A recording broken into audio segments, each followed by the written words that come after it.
অস TV limited YouTube channel প্রতিদিন দেশের সেরা ইসলামী স্কলারদের বক্তব্য শুনুন।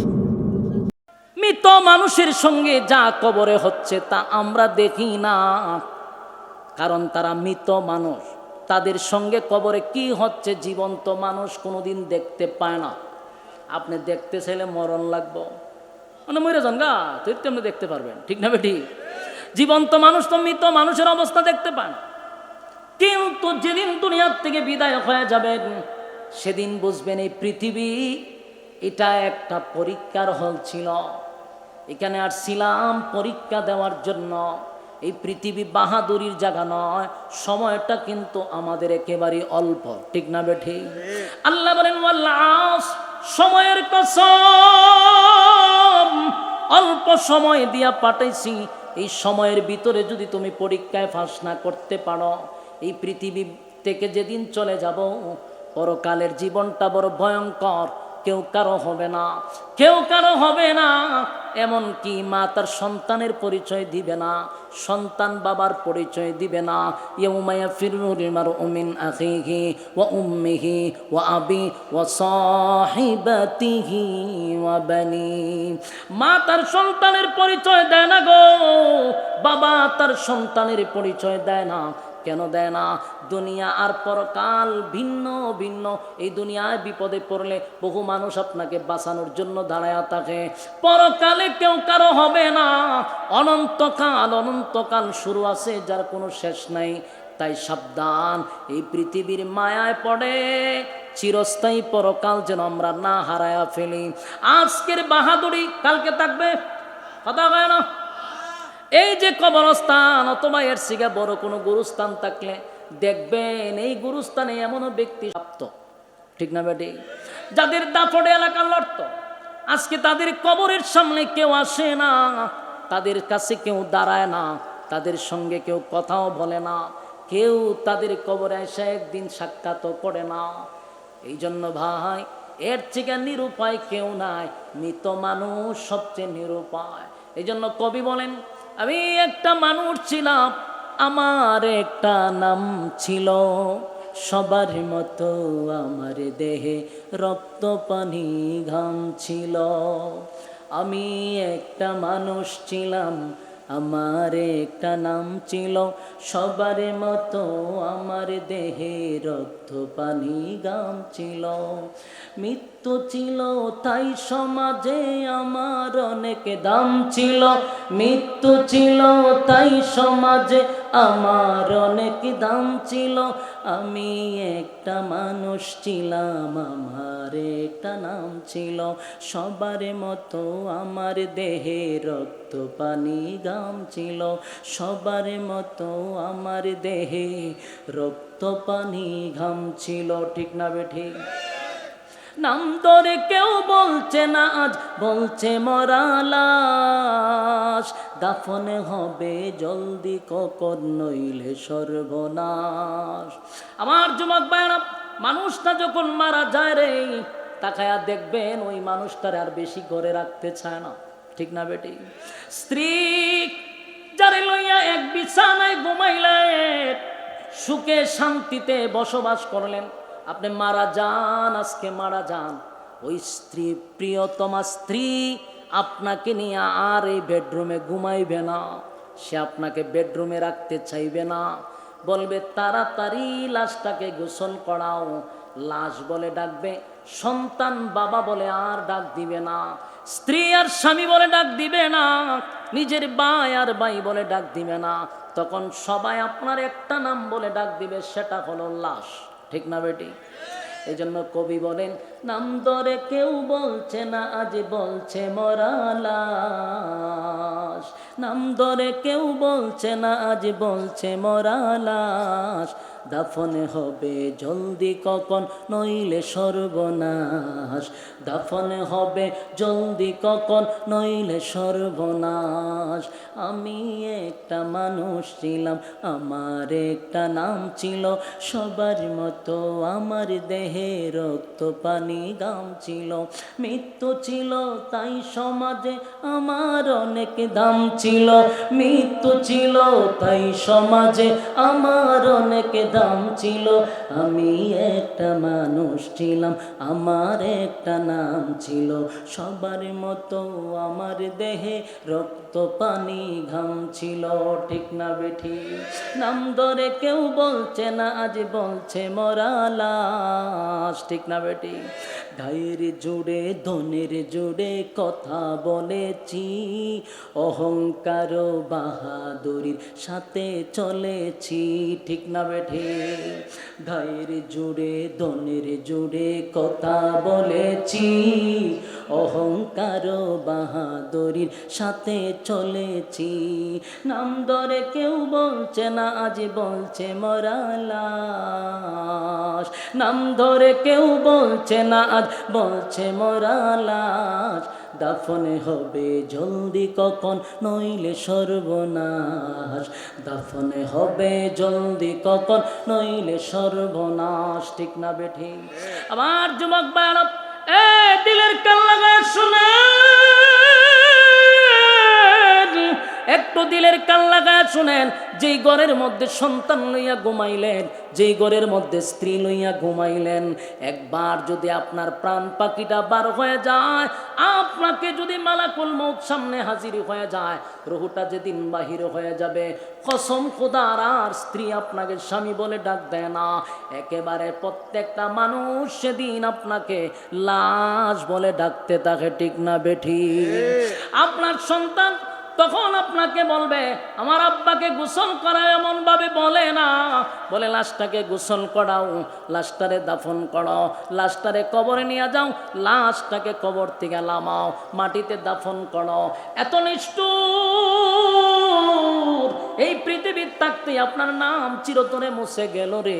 যেদিন আপনি পৃথিবীর থেকে বিদায় হয়ে গেলেন, আপনার ঘরের জায়গায় রয়ে গেল। আপনি মনে করলেন আমি দুনিয়ার থেকে বিদায় হয়ে গেলে আমার ঘর চলবে না, আমার সন্তান কেমনে চলবে, আমার আত্মীয় স্বজন কেমনে চলবে, আমার প্রতিষ্ঠান কেমনে চলবে, আমার ব্যবসা বাণিজ্য কেমনে চলবে। খোদার কসম, কোনো মানুষ মারা গেলে বলুন তো দেখি, তার জন্য কি কোনো কিছু থেমে থাকে? যখন থেমে থাকে না, থেমে থাকে না। আপনি চলে যাওয়ার পরে 3 দিনের ভিতরে প্রত্যেকের অন্তর থেকে আপনার মায়া দয়া সব আল্লাহ দূর করে দিবে। কথা কি বুঝতেছে? যেই সন্তানের জন্য আপনি পাগল পাগল হইয়া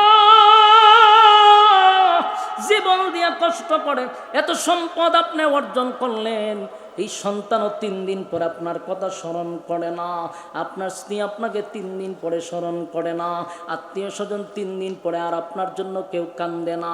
অথচ আপনি মনে করছেন এই ঘর আমাকে ছাড়া চলবে না, এই প্রতিষ্ঠান আমাকে ছাড়া চলবে না, এলাকা আমার ছাড়া চলবে না। কসম খোদার, পৃথিবী কারোর জন্য থেমে থাকে না, পৃথিবী তার আগের গতিতে চলতে থাকে। শুধু আপনার জন্য পৃথিবী থেমা থাকবে, এটা বোকামি। তাই আসুন, আমাদের মূল পুঁজি হলো 2টা জিনিস। প্রথমেই বলছিলাম ইন্নাল্লাযীনা আমানু, 2 নাম্বার হলো ওয়া আমিলুস সালিহাত।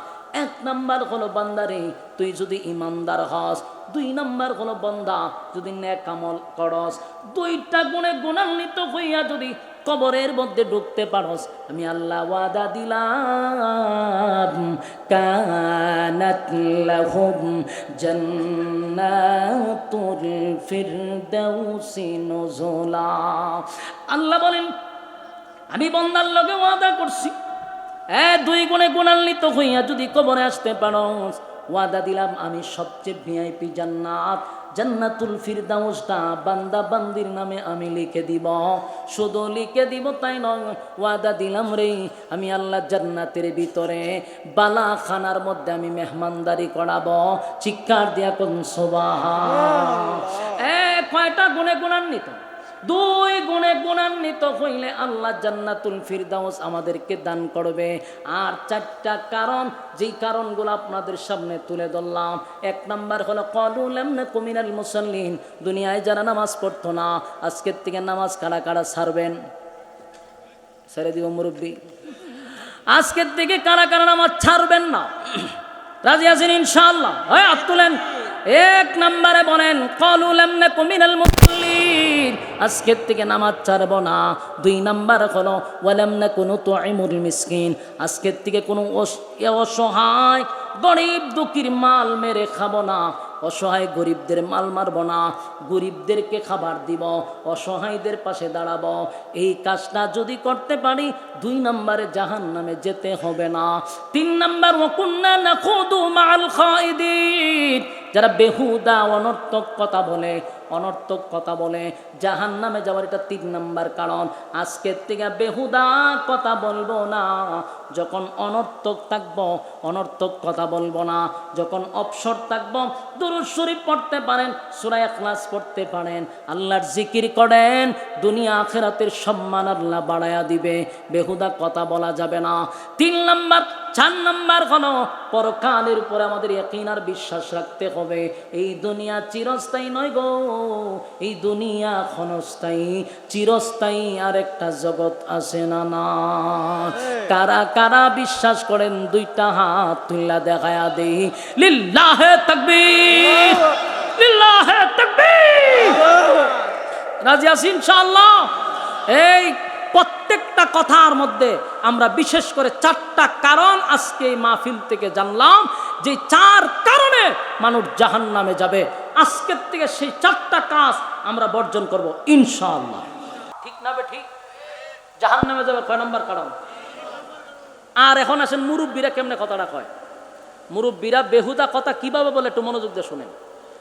5 ওয়াক্ত নামাজ পড়ে, দাড়ি সাদা, খুব নামাজ পড়ে, কিন্তু কথা অনর্থক কয়। কিভাবে? আসরের পরে নামাজ পড়ছে মসজিদে, তসবিহ তার হাতে আছে, মসজিদে বাইরিয়া সুবহানাল্লাহ সুবহানাল্লাহ সুবহানাল্লাহ পড়তেছে, সুবহানাল্লাহ বাদ নাই।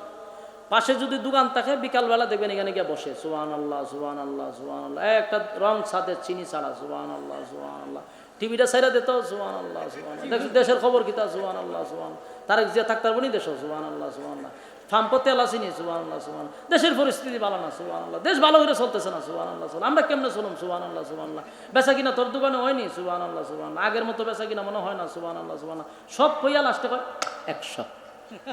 ওই তসবির মাথাতে একটা এইভাবে খারাপ দেখছেন না, এটার গিয়ে একটা সুমা দেয়, মানে এতক্ষণ যা কইছে 100 হয়ে গেছে। কিন্তু এখন চিন্তা করেন আপনি, সুবহানাল্লাহর মাঝখান দিয়ে কত কিছু ঢুকাইছে, দোকান ঢুকাইছে, সরকার ঢুকাইছে, তেল ঢুকাইছে, ফার্ম ঢুকাইছে, সব ঢুকাইয়া 100 সুমা দালাইছে। তো মাঝখানে যা বললেন এগুলা কি কথা? অনর্থক কথা, বেহুদা কথা, জাহান্নামে যাবার কয় নাম্বার কারণ? এরকম অপরাধী আপনাদের গ্রামে আসেনি? আমি আমার নিজের মসজিদেরও মুসল্লি হয়েছি। আমি তো এখন তো আর 5 ওয়াক্ত নামাজ পড়ানো আমাদের সম্ভব না। আমি এক সময় পড়ালেখার ফাঁকে ফাঁকে তো ইমামতি করতাম কুমিল্লাতে। তো আমার মসজিদের সামনেই ছিল দোকান, সেই সময় তো আমি ছাত্র মানুষ। এই 5 ওয়াক্ত নামাজ পড়তো, মসজিদের তসবিহ এত থাকতো, কিন্তু প্রতিদিন আসরের নামাজটা করে টিভিটার মাঝে যায় থাকতো। টিভিটার ভাইছে স্যার সুবহানাল্লাহ ঠিক হতো, সুবহানাল্লাহ সুবহানাল্লাহ, চ্যানেল ফাল্টা সুবহানাল্লাহ সুবহানাল্লাহ, কয়টা ভালো আরেকটা ফাল্টা সুবহানাল্লাহ সুবহানাল্লাহ, হয়তো চ্যানেলও ফাল্টাইতো, এমন অবস্থা। কিন্তু 5 ওয়াক্ত নামাজ একেবারে আসর থেকে মাগরিব পর্যন্ত আল্লাহর বান্দা 2 কাপ চা খাইতো বইয়ে বিয়া। আবার এটা একটা সিস্টেম আছে, চা না খাইলে টিভি বন্ধ করে নিত। ইতা দোকান আছে না আপনাদের এলাকায়? এগুলা দোকানও বিস্কিট না খাইলে তোমার টিভি বন্ধ করে লাগে। দেখায় আবার খাইতেছে খাইতেছে, আর 2টা 1টা বিস্কুট ললে আবার কতক্ষণ খাইতে আবার টিভি ছাড়ে। তো টিভি চলতেছে, বিস্কুট খাবার পরে এই অনর্থক কথা চলতেছে, সুবহানাল্লাহ পড়তেছে মুরব্বী। এরপরে মাগরিবের আজানটা দিলে ফহড় বইরা তসবিটা আয়া উজু টুজু করে আবার নামাজও। বলুন তো দেখি, এই যে সারা দিন বইয়া অনর্থক কথা কইল, জাহান্নামে যাবে, এটা কয় নম্বর কারণ? এই অপরাধী কি খালি আমাদের এলাকায় আছে, আপনাদের এলাকায় নাই? এই কথাগুলি বলতেছি আমি না জাহান্নামী? জাহান্নামীরা কেন জাহান্নামে গেছে, তার কারণ কি, কোন কারণে, এগুলো কিন্তু বলতেছে জাহান্নামী।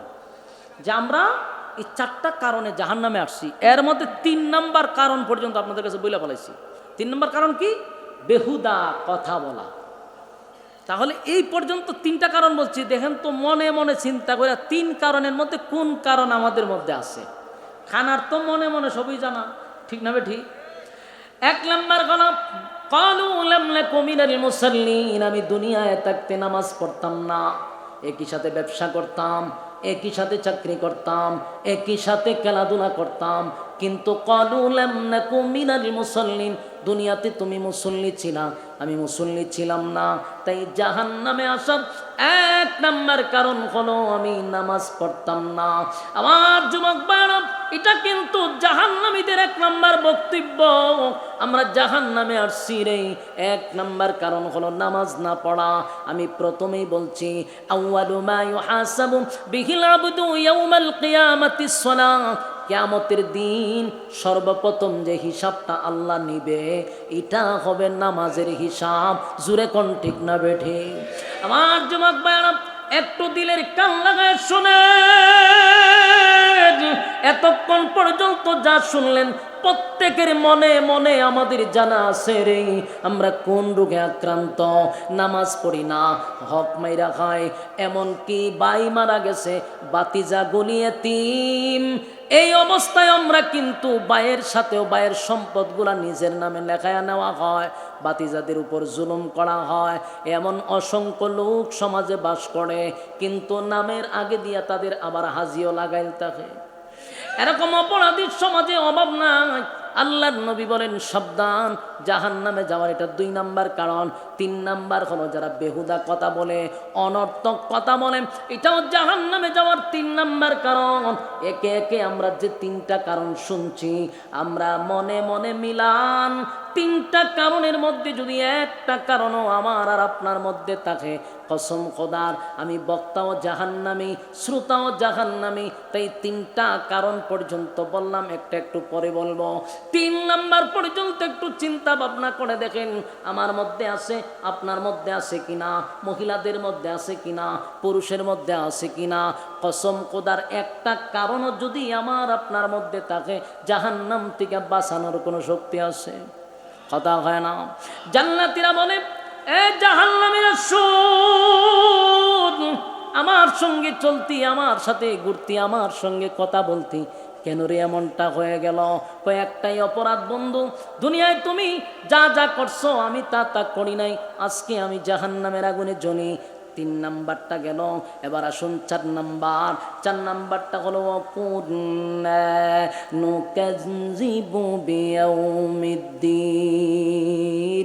4 নাম্বার কারণ হলো, দুনিয়াতে যারা আমরা বসবাস করতেছি, ওয়াজ মাহফিলে আসছি, কোরআনের কথাগুলি শুনতেছি, অনেক মানুষ কোরআন থেকে ওয়াজ করার পরেও অনেক মানুষ কয় এগুলা হুজুররা বলে, এটা হুজুরদের কাজ। সব কথা কি আর সত্য হয় নাকি?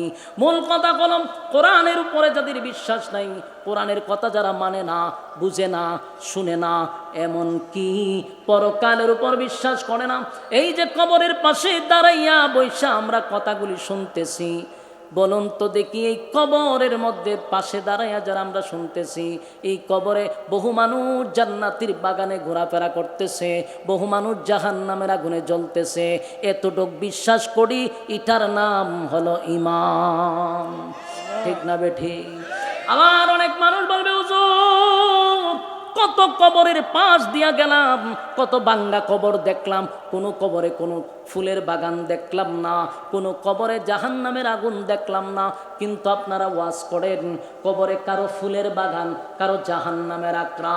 আমি শুধু তাদেরকে বলতে চাই, বলুন তো দেখি, ঘুমন্ত মানুষ যা দেখে, জাগ্রত মানুষ কি তা দেখতে পায়? কথা হয় না? একটা ঘুমন্ত মানুষ স্বপ্নে দেখে আমেরিকা চলে গেছে, সেখানে গিয়ে লাল চামড়া লয়া ডান্স লো পাগলো ডান্স করতেছে, এই জিনিসটা স্বপ্নে দেখতেছে। পাশে আর একটা বন্ধু বৈশা রয়েছে, হে কি দেখতেছে? এখন একদম তুইটা যদি হয়, দোস্ত আমি আজকে স্বপ্নে গেছিলাম গে আমেরিকা, এখানে গিয়ে একটা মেয়ের সাথে সম্পর্ক ঘোরাফেরা করতেছিলাম, এই মুহূর্তে ঘুম ভাঙায় দিলি, তো অনেক যদি একটা তাপ্পড় দেওয়া হয়, বেটা তোর ফাঁসে বসা, আমি আমেরিকাও দেখলাম না, মাইও দেখলাম না, আনন্দ ফুর্তিও দেখলাম না, ভাই দামে আলাপ করস, এটা কি গ্রহণযোগ্য? কারণ আমি তো ঘুমে ছিলাম, ঘুমের ঘরে স্বপ্ন দেখছি, তুমি জাগ্রত থেকে তা দেখতে পাও না। কারণ ঘুমের মানুষ যা দেখে, জাগ্রত মানুষ তা দেখতে পায় না। ঠিক তেমনি ভাবে রাজি আছি তো ইনশাআল্লাহ? যদি 4টা কারণের মধ্যে একটা কারণে কেউ পালন করে আজকের মাহফিল থেকে, তাহলে মাহফিল যারা করাইছে তারাও সাকসেস, যিনি বয়ান করছে তিনিও সাকসেস, যিনি শুনছেন তিনিও সাকসেস। আল্লাহ সবাইকে কামিয়াবি দান করুক, সকলে বলে আমিন। বিশেষ করে এখানে একটা গুরুস্থান আছে, আমরা মুর্দা গানের জন্য দোয়া করব।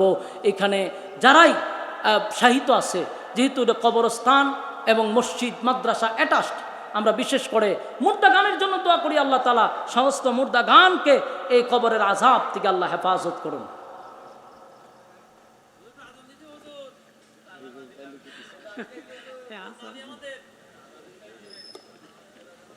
সম্মানিত সুধী, আপনারা প্রচণ্ড গরম, এই প্রচণ্ড গরমের মধ্যে মৌমাছির মতো বসে আছেন, যা শুনছেন, বলনেওয়ালা যা বলল, শুননেওয়ালা যা শুনল, আমরা সকলেই দোয়া করি আল্লাহ যেন উভয়কে কথাগুলির উপরে আমল করা তৌফিক দান করে। আমি ভাইজান শুনেন, সব কিছু আবেগে চলে না, আবেগে কাজ করলে বক্তা ঠিক থাকবে না। এত লম্বা জার্নি করে আসছে, শরীর ক্লান্ত, শরীরে কিছু না, আমি এমনি তো দেখছেন খুব হালকা পাতলা। এখানে একজনে লেখছেন হুজুর মেহরবানি করে আজান, মেহরবানি করে সঙ্গীত, আবার আমার পাশে হুজুর বলতেছে কেরাত। তা আমি মানুষ একটা, এতগুলো আবদার করলে অস্তিত্ব থাকবে না। তেলাওয়াত তো শুরুতে করছি, আপনাদের ওই রকম মন মতো যদি সাউন্ড সিস্টেম না হয় তেলাওয়াতটা ওইভাবে হয় না, এটা আর দ্বিতীয়বার টানা আমার দ্বারা সম্ভব না। আজান যেহেতু বলছেন, আজান আমি সর্বমহল থেকে বাদ দিয়ে দিছি, কারণ আজান দিলে পড়ে 2 ঘন্টা ওয়াজ করলে মানুষ এটা শুনে না, কয় বক্তা তো এসে আজান দিয়ে গেছে, হ্যাঁ, তাহলে সমস্যা হয়। আচ্ছা, সঙ্গীত চর্চায় আমি খুব কম ব্যস্ত থাকি, সঙ্গীত গাই না। এরপরও আপনাদের আবদার রক্ষা করার জন্য আজান যেহেতু চাইছেন, আমি 2টা কলি শোনাইতে পারবো, হ্যাঁ, 2টা কলি শোনাইতে পারবো। 2টা কলি শোনাইতে কতটুকু মেহনত হবে? এতক্ষণ যা ওয়াজ করছি, যত শক্ত শেষ হয়েছে, 2 কলিতে আমার এর চেয়ে বেশি শক্তি লাগবে। কথা কি বুঝতেছে? এরপরও আপনাদের আবদার রক্ষা করব, এরপর আর কিছু চাইবেন না, মোনাজাত দিয়ে দিব ইনশাআল্লাহ। বিশেষ করে আমাদের ওই যে ভাইয়ের নাম জানে কি বলে লেছে, যিনি দাওয়াত দিয়েছেন, আব্দুস সবুর ভাই। আব্দুস সবুর ভাইয়ের জন্য আমরা দোয়া করব। বিশেষ করে আল্লাহ অনেকটা সম্পদ দেয় কিন্তু মন দেয় না, ঠিক না? ঠিক, ওনারে আল্লাহ ধনও দিছে, মনও দিছে। এই যে একটা সুন্দর পরিবেশ করছে, বহু টেকাওয়ালারা টেকা দিয়া ক্লাবে গিয়া নাচানাচি করে, বিভিন্ন জায়গায় গিয়া বোতল টানে, ঠিক না? ঠিক, আল্লাহ ওনারে যাওই দিছে, উনি একটা জান্নাতি পরিবেশ করছে, আমরা ওনার জন্য দোয়া করবো ইনশাআল্লাহ। ইকোটা বাড়ান, মানে ঢিলে দিয়ে ইকোটা বাড়ান, ইকোটা বাড়ান। জি, ওনার আম্মা মারা গেছে, এটা বলছে ওনার আব্বা না? হ্যাঁ, ওনার আব্বাই তো। ইনশাআল্লাহ দোয়া হবে, একটু বসেন। 2টা কলি শোনাবো, কিন্তু মোনাজাত করে যাবেন তো ইনশাআল্লাহ, হ্যাঁ? বসেন, ইকো দেন, ইকো দেন, অনেক কষ্ট, 2টা কলি শোনাচ্ছি। মাঝখান থেকে, আজানের মাঝখান থেকে শোনাচ্ছি, 2-1টা কলি একটু মনোযোগ দিয়ে শুনি। হাইয়া আলাস সালাহ,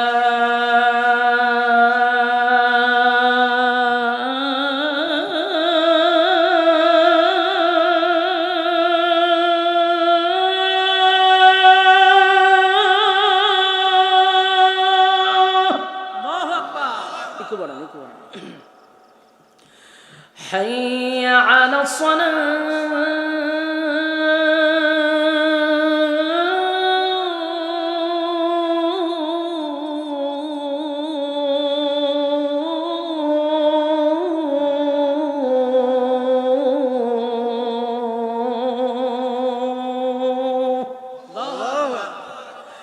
حي على الفلاح،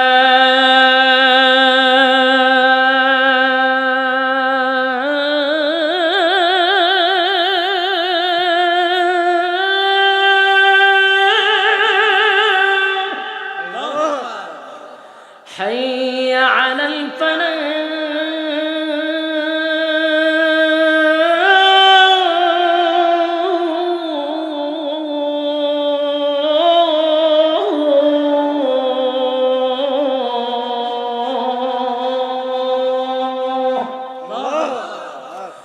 الله أكبر، الله أكبر، لا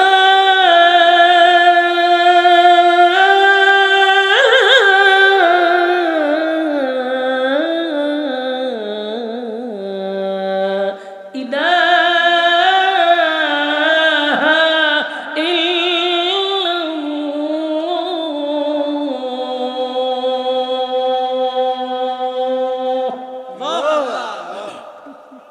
কষ্ট হয়, অনেক কষ্ট হয়ে যায়। এই জন্য এটার শ্বাস নিতে কষ্ট হয়ে যায়। আপনাদের আবদার রক্ষার জন্য শোনাইছি। এখন আমরা মোনাজাত দিব, মুর্দা গানের জন্য দোয়া করবো ইনশাআল্লাহ। সবাই দুরূদ শরীফ পড়ি। আল্লাহুম্মা সাল্লি আলা মুহাম্মাদিন